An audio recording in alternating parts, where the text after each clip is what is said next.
المهم لما اجي اتامل انا 56 على سبيل المثال، 56 دي ما كان لهاش لازمه. 56 اذا كنا عشان اللي هي قناه السويس تامين ناخدها، قناه السويس، اللي هي العدوان الثلاثي عدوان اللي حصل فيها، جرت علينا العدوان الثلاثي يعني، لان كسرنا مواثيق دوليه. قناه السويس ده هي من سنه 1868، 100 سنه يعني، 1968 يعني كان فاضل لنا 12 13 سنه وتبقى بتاعتنا. طبعا الناس اللي بتحب جمال عبد الناصر يقول لك ما كانوش هيدوها لنا لو 1968. يا سيدي ما ادوهالكش، على الاقل يبقى اممها ويبقى القانون الدولي معاك. انما انت لما تكسر قانون دولي، طبعا انت ما صدقوا هم حاجه زي دهين عشان يتكلبوا عليك في. فكان العدوان الثلاثي واللي انت كنت فاكر هتستفيد منها فضلت مقفوله لغايه سنه 75، يعني انت ما استفدتش حاجه. اضف الى هذا ام الرشراش اللي راحت مننا، ايلات اللي موجوده ده هي.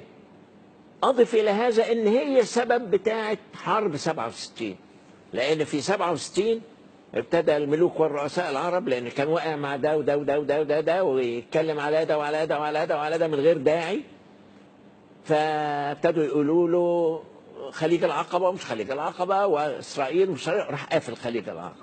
فكانت النتيجه حرب 67.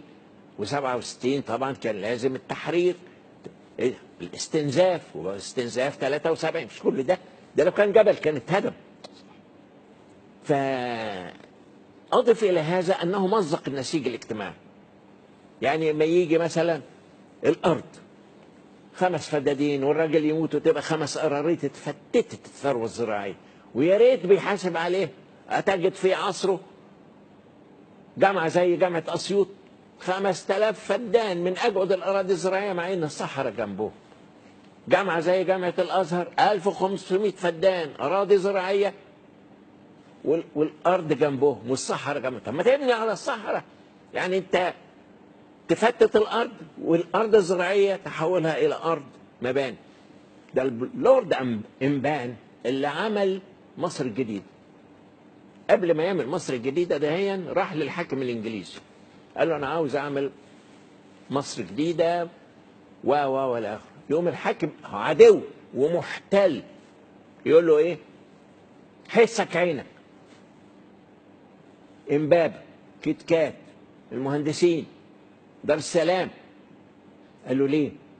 قال له دي الأراضي الزراعية اللي بتأكل القاهرة كلها فاكهة وخضار.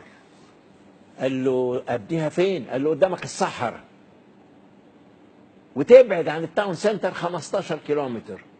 قال له الناس تيجي ازاي؟ قال له جيب شركة مترو. والراجل جاب فعلا الشركة البلجيكية بتاعت المترو. على طول ده يستدعي إلى ذهني المثل المصري الجميل اللي يقول لك عدوك العاقل ولا حبيبك العبيط. صح.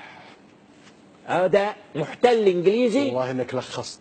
وخايف على الارض الزراعيه، واحنا ناخد مصر والارض الزراعيه نحولها ارض مباني. عبد الناصر استلم مصر اسمها مصر السودان، سابها لا سودان ولا سيناء. وبعد كده تقول لي ما زعلان ليه؟ ده اللي احنا فيه. نحاس باشا حاولوا الانجليز يخلوه يتنازل عن السودان، يقول تقطع يدي ولا اوقع على ان مصر تنفصل عن السودان. ده بسهوله راح سايب لهم السودان. يعني اضف الى هذا، تعالى احنا النهارده عشان تلقى شقه فيك يا مصر تدفع ملايين او مئات الالاف. كانت الشقق تتبخر عشان تتأجر ويتكتب عليها يافطة للإيجار. أنا فاكر كان عندي عيادة و10 جنيه في الستينات دي طبعا، يعني شوف قد إيه الوقت. نزل الإيجار مرتين بقت ب5 جنيه. السكان كلهم بقوا يتشكلوا مع صاحب العمارة، أنا مش بتاع الكلام ده.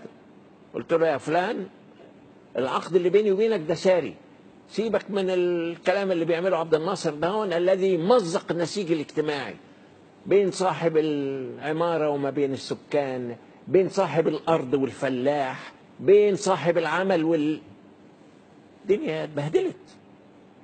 فطبعا انا مش من فراغ ان انا شايف انه لو كان وجه الكاريزما بتاعته وهو رجل دولة من الطراز الأول، ما فيش شك في هذا، وإن هو رجل قوي قوي، وإن هو له شعبية جارفة وكل حاجة.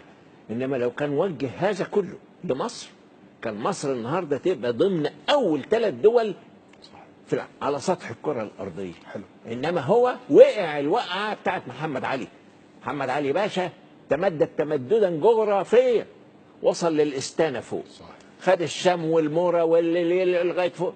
عبد الناصر تمدد تمددا وجدانيا، زعيم الامه العربيه، حتى مصر لغى اسمها وسماها جمهوريه مصر العربيه.